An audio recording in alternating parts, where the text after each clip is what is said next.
Hey, this is Nikesh from Tech Basics, and today we are going to learn how to download Bendigo banking application on your iOS device. First of all, make sure that you are connected to your internet. Then find App Store on your iOS device and open it.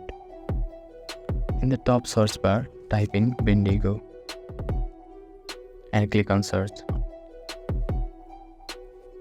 The icon should look like this. Click on Bendigo Bank and now click on Get. After clicking the Get button, you need to verify with your Face ID, phone password or an password of an email. After the verification process, your download will be started. When download is finished, click and open and you can enjoy your Bendigo banking application.